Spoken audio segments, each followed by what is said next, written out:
Hello everyone and welcome back to Tenshi Art. You are all in for a bit of a treat today.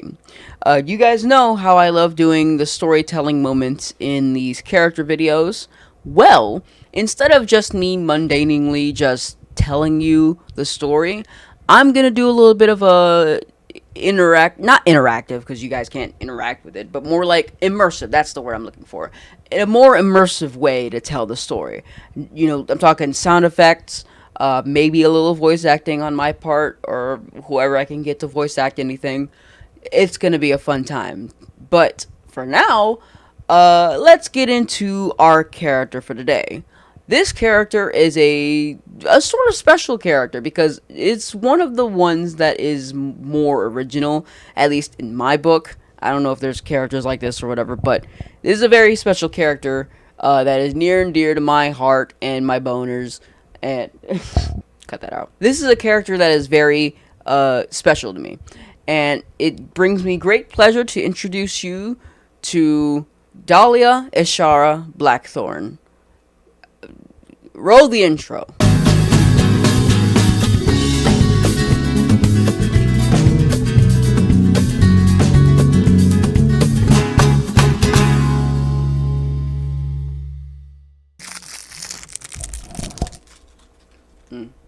I need a mint.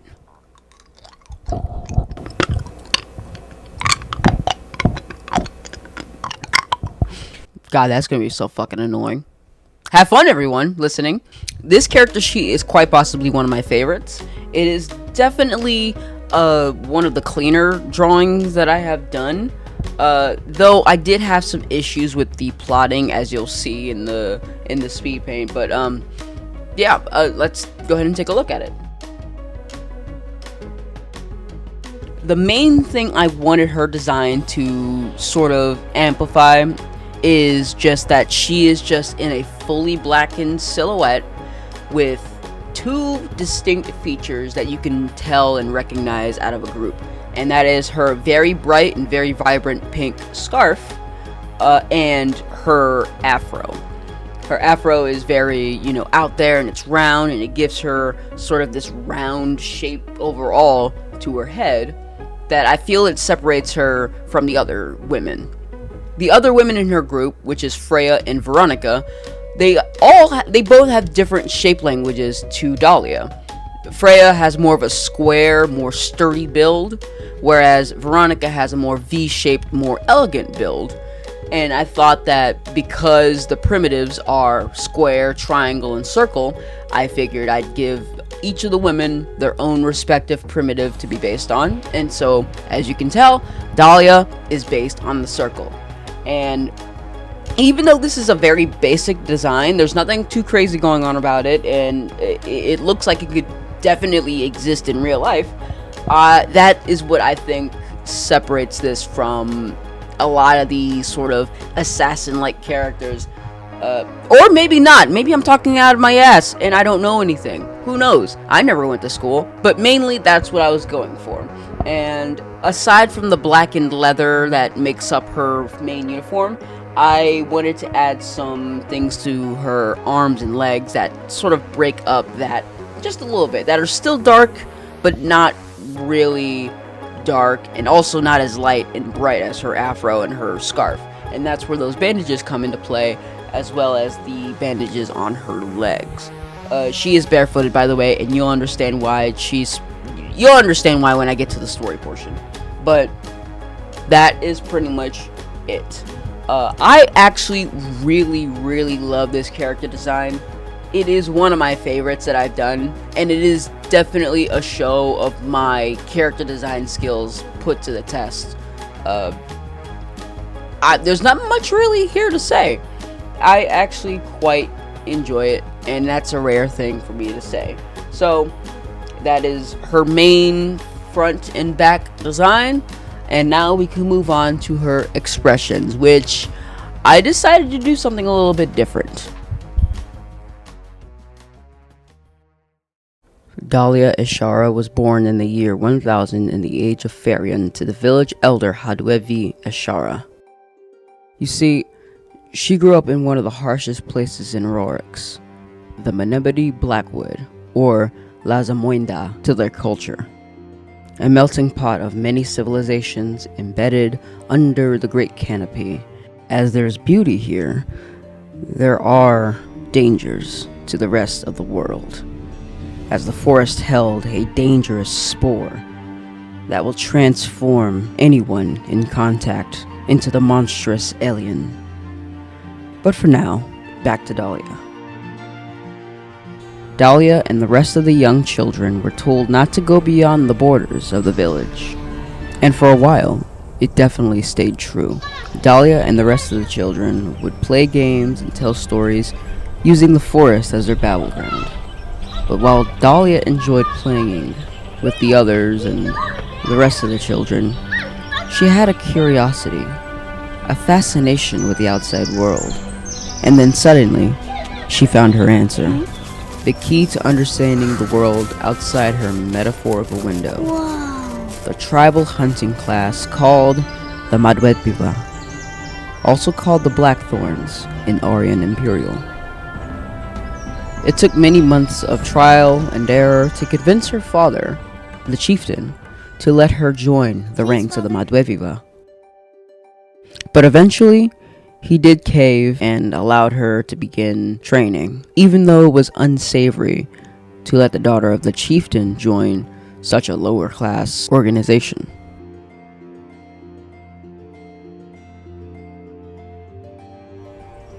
Years passed and she grew to be a deadly huntress, mastering a multitude of weapons, but taking interest mostly in the dagger.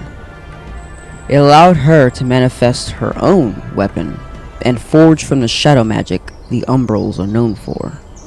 She, at the age of 14, became an official member of the Madwedpiva, and because in her culture, the occupation served as a last name, she was now known as Dhalia Eshara Madwedpiva, or, in the common tongue, Dhalia Eshara Blackthorne.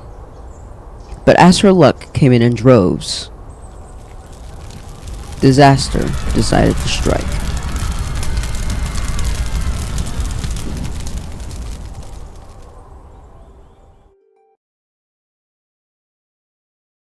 With the previous two characters, you saw that I did mostly realistic proportions, or at least I tried my best to do realistic proportions all around, especially for Freya's case.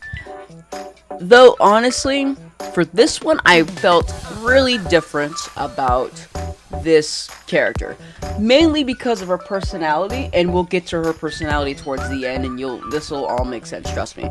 But because she is a more bubbly and much more, like uplifting character rather than a more depressed or more serious character, I wanted to give her more anime-esque expressions. Things that you would find in like comedy anime or anything like that, because I do intend for this character to be more of a comic relief. Don't underestimate though, she is still, be careful, you'll see why. But I thought that this would be a nice change of pace to not only show off that I can do different ranges of facial expression in a more exaggerated manner, but you've seen how I can do more realistic expressions in the past in the past 3 sheets, that I don't really need to prove anything here, so I can just have fun and just do wacky, wild expressions. So that's what I did. I did a more mischievous face because, she's a young girl who is exploring the world on her own. Of course she's gonna get into shit, and she's gonna be mischievous. It's wild. One that is more giddy and sultry. She is a flirt. I can say that she flirts with everyone, and that's all I can really say. That's where the sultry one comes from, and the giddy one, I thought it'd be cute. And the final 2 are the coolest ones in my opinion. One of them being the psycho sort of stare. Whenever she gets into the mood for bloodlust, whenever she sees a person that is on her list, she sort of gets excited to do that. Not saying that she's like scratching at the neck and foaming at the mouth to kill someone. No, she's not like that. She more, if she finds a target And if they're associated with the group that I am going to tell you about later on, then yeah, she gets a insatiable bloodlust that she needs to do. And that's what feeds into the next one, which is not even an expression. It's more of like a show of her mood, I guess. She is fully blackened out and with white eyes. That is something that is a racial trait for her species, the Umbrals. The Umbrals can literally cloak themselves in darkness, leaving only their white eyes behind.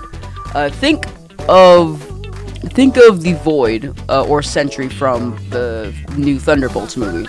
That is what I was sort of channeling, where her entire body is just cloaked in shadow, and all is left is her eyes. And that is a very terrifying thing to look at, as you'll see in the final drawing of this video. Very terrifying and very cool. But that is, I classified that as her angry look, because if you will not see her as an angry person, but when she does get angry, she just fully just goes black and pretty much invisible. They literally move within shadows. I was thinking more of like the darkness, sort of creatures from Kingdom Hearts. They can literally travel. They're like darkened people that can travel through the floor and stuff and come up. But she travels through the shadows. As long as there's no light, she can travel anywhere she wants to at any speed she wants to. But if it's daytime or there's no shadow around, then she's shit out of luck. She can't really move too much. But she can still do her other abilities, which we'll get into later. Now on to her weapon, the Night Terror. And that is night spelled with a K. You know, like night, like, you know, medieval knights. Come on. Okay, fuck you. This is mainly one of the things I wanted to keep simplified, because, I mean, I have other cool designs for the other characters that I think that her having a more basic weapon sets her apart from everyone, because Veronica doesn't even have a weapon. She uses her own magic with her hands. Freya, she uses a sword and shield, more decorated sword and shield. Lysander uses a big fucking, like, knock your socks off great sword, and Tenchi uses a more, like, regular looking sword. So I think she can get away with normal looking dagger.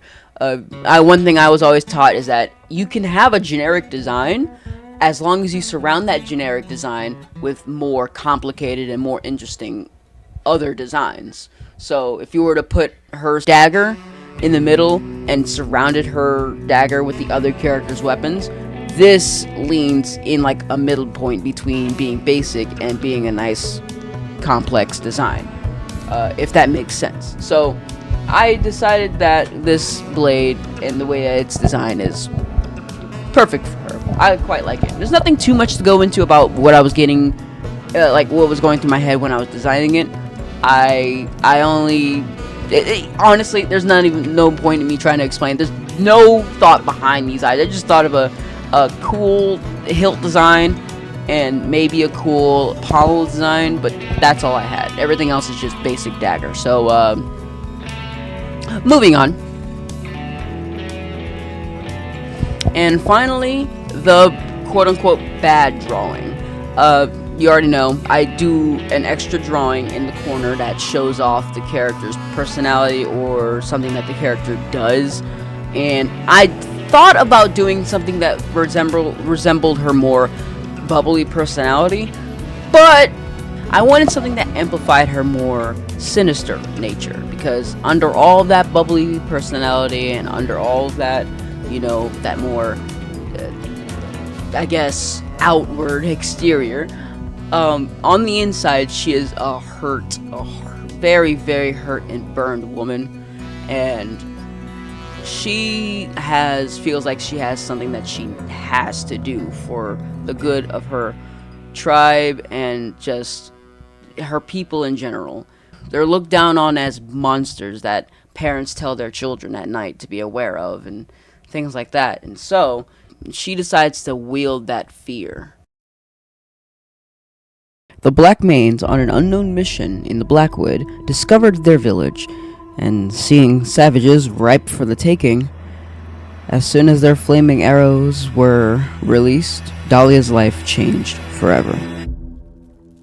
They ransacked, pillaged, and tortured the inhabitants, took the men into slavery, forced themselves on the women and children, and left them to die in the inferno. Only Dhalia was able to escape as her world burned before her eyes. She wandered the world for 3 years, and for those 3 years, she devoted to striking back against them, killing every last one of them. But her problems didn't end there. You see, her race was barely known in ROARIX, and for millennia, they've been hidden. Thanks to the natural barrier that the spores and the trees, they were invisible.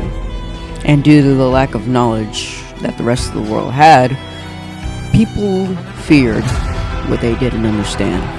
When she revealed herself to the rest of the world, they saw her as a monster, a freak. After all, that is what her father used to tell her as a kid, and now they've proven it true. Now, with the fury of her people and the skills of 1,000 men, she wields that fear like a dagger, stalking her prey and executing them, leaving only a pool of blood in her wake. Legends began cropping up about a black demon at night who takes targets from the archdevils to do their bidding. She is the Black Blade of Pandemonium, and you'd better hope that your name doesn't end up in her lap.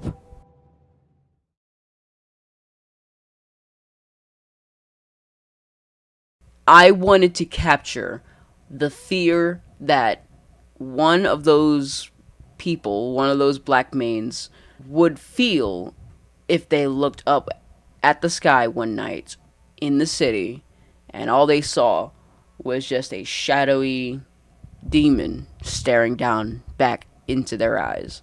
All nothing, expressionless, nothing but white. And that's what I thought of.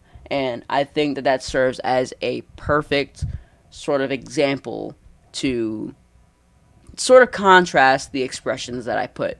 You see one part of her personality being the more bubbly and outgoing personality, and then you see the hurt, scared, and feared individual that she's become.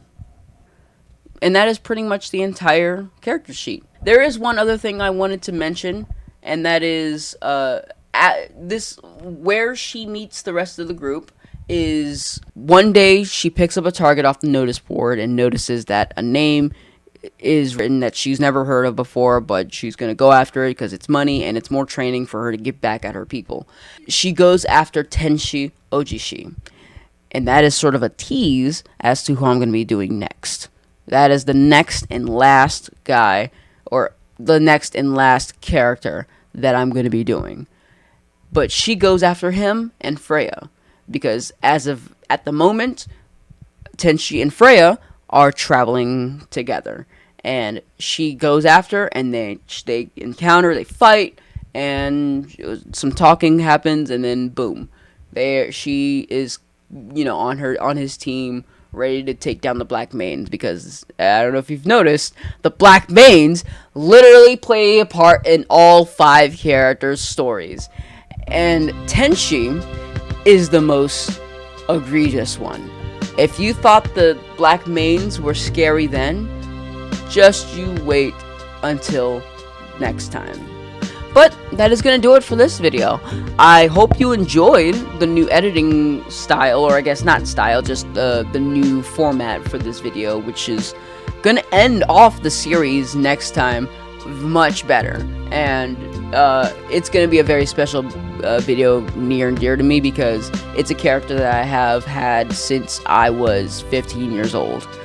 I'm an old 26-year-old man, and it's been a while, and he's gone through many redesigns, but this is him when he was younger. This isn't like why am I telling you all this? You'll see later. God damn it, stop fucking prying me, Jesus Christ. But for now, thank you for watching. Leave an interaction on the video if you liked it.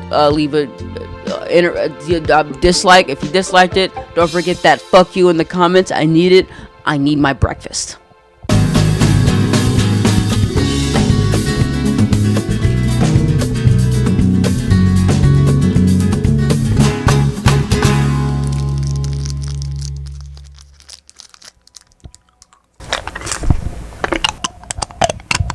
Ow, my tooth.